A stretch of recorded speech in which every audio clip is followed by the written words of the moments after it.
Have you ever seen someone who's going through a really significant loss in their life and heard other people describe it as though they are going through the motions? There's actually a theory that underpins that. Hello everyone, my name is Rich Pearson. I'm a professional counsellor and psychotherapist based in Falmouth in Cornwall, and today we're going to be talking about the 5 stages of grief.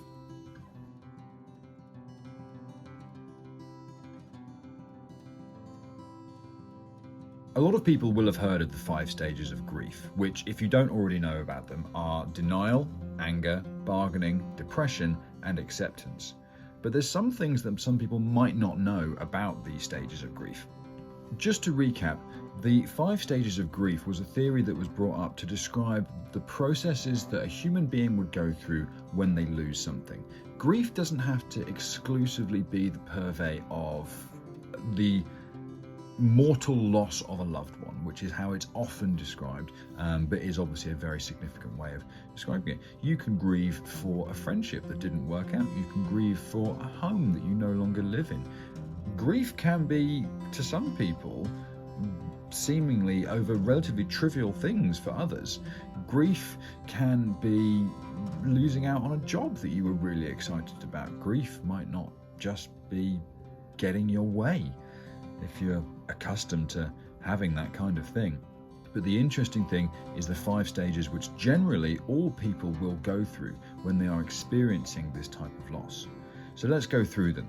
The first one generally is denial. Most people, when something has happened, and let's stick with the idea of it being something that is related to a good friend or family member or relative who has passed away, the first thing that so many people say is, you must have made a mistake.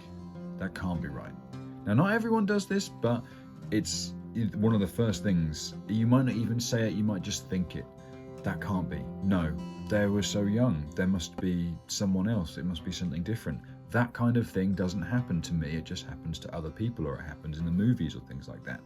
Denial, it's almost a protection mechanism. It's trying to let your body down gently a little bit, I suppose, because a shock of hearing that someone that you know and loved has passed away can be a really significant thing.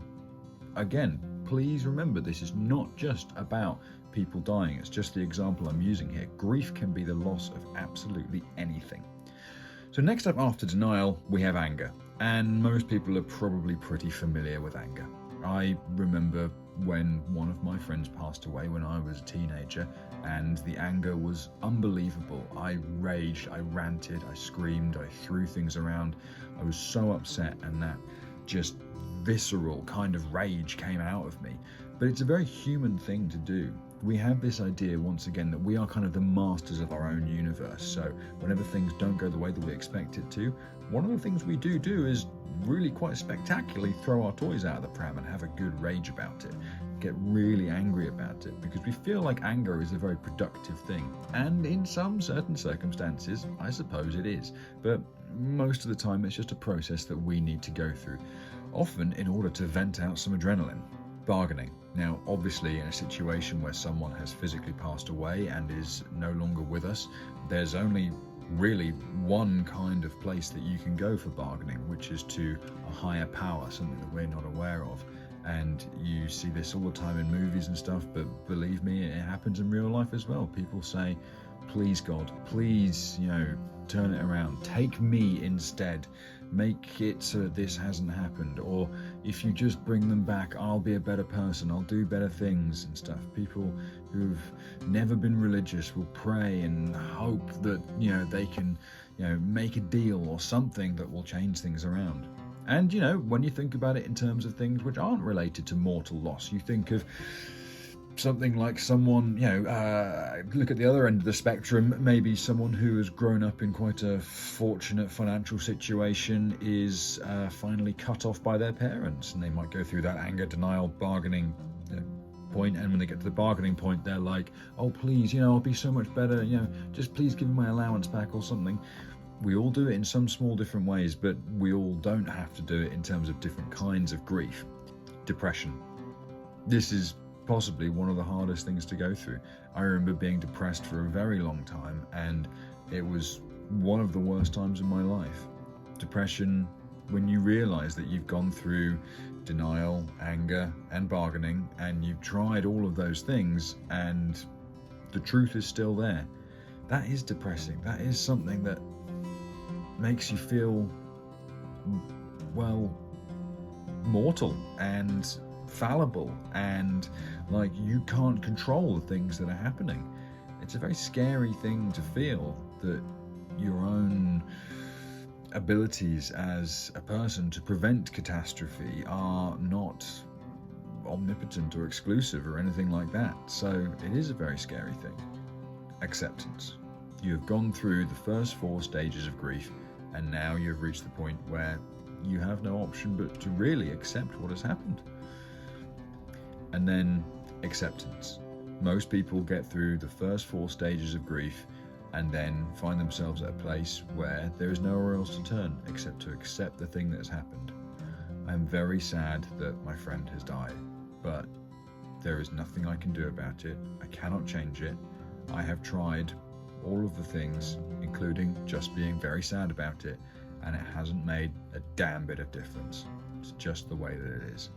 And acceptance in itself can make us angry, it can make us depressed, because nature is not, as it turns out, on our side. Nature is, by its very nature, violent and chaotic and unpredictable and unbiased to an extent.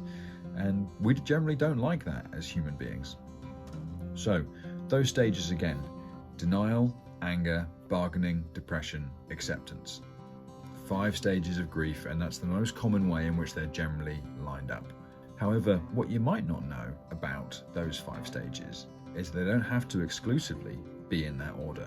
They can actually change and can go in completely different orders, and you can stay in one of the places, in one of the stages, for a very, very long time, and then skip through some of the others really quickly. In fact, that is often what happens. The anger stage is usually quite quick. The depression stage is often quite long. It's just the way of things. But what people won't usually tell you is that you can get all the way through to acceptance and then go all the way back to something else. People don't realize you can get to acceptance and then go all the way back, maybe not even to the start, but just back to one of the other ones as well. I remember I had a very bad breakup about 6 years ago, and initially I accepted it just fine. I remember for the first few months I felt absolutely fine about it.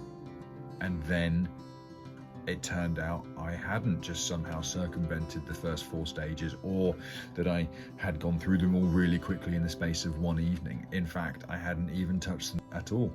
And there were points where I got very angry, and there were points when I was bargaining and trying to get this person to take me back. And then I remember there were points where I was incredibly, tragically, sadly depressed for such a long time. I even remember for a short while trying to pretend that we hadn't even broken up. And I suddenly realized I was going through all of these stages again, and it was in the most chaotic order, which had no sense to me.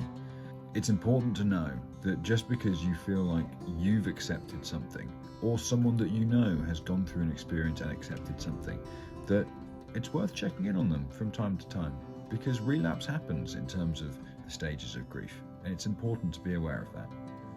I hope you guys enjoyed this video about the 5 stages of grief, and I hope you learned something. Thank you very much to everyone who's liked and subscribed to these videos, and I hope you enjoyed this one in particular.